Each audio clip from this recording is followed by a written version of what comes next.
Hello everyone, good morning po. Nandito tayo ngayon sa may Nusa Dua Estates by Philinvest dito po sa may Tanza, Cavite. What a great day to tour and video properties. So this is a very nice property dito po sa Tanza.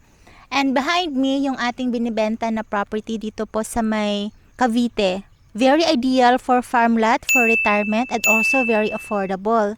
Kasi kung napapansin po ninyo, mahirap maghanap ng malaking lote na mababa yung presyo dito sa may Cavite. Usually kasi pag mga subdivision or mga farm estates, ang mga price ng mga farm lots ngayon mahal na. Usually, may hawak ako dun sa may silang, may hawak ako dun sa may silang Amadeo Mendez. Ang mga prices nila is mga 6, 7 or 8,000 per square meters. But this time, mas mababa po yung presyo. So this is 850 square meters.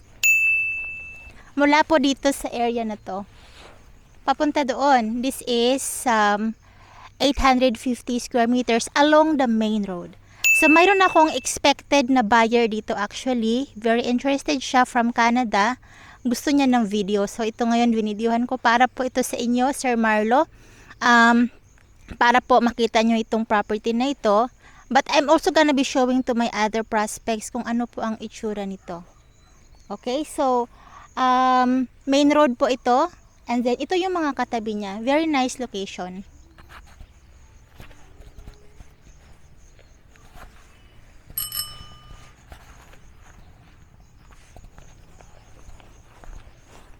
Okay pala, bilangin natin ilan yung hakbang mula sa end to end niya.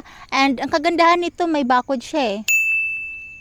Kaya alam kong makikita natin yung ending niya. So this is start ng lote. So this is 1, 2, 3, 4, 5, 6, 7, 8, 9, 10, 11, 12, 13, 14, 15, 16, 17, 18, 19, 20, 21, 22, 23, 24, 25, 26, 27, 28, 29. 29 steps from end to end nung property. And guys, what you will get here sa pagtira nyo dito sa Nusa Dua is unang-una, yung environment po dito para siyang resort or para siyang, ano bang tawag dito, yung retreat farm. Kasi dati, alam ko nung estudyante pa ako or nung nag-work pa ako sa corporate, lagi kami nagre-retreat sa mga farms. So ganito yung itsura niya, and then yung environment dito maganda, marami pa pong puno, and then konti pa lang yung bahay, and also meron ditong swimming pool para po sa inyo. So you can plant whatever you want here because this is gonna be a farm estate or farmhouse po para sa inyo or vacation house. You can also put swimming pool, maliit na bahay. Kasi po malaki po ang mga lote dito. So I have here 850, pero meron pa po akong mas malaki na 1,000 plus square meters para po sa inyo. So kontakin nyo na lamang po ako para po makakuha kayo ng more information about Nusa Dua and about po this property.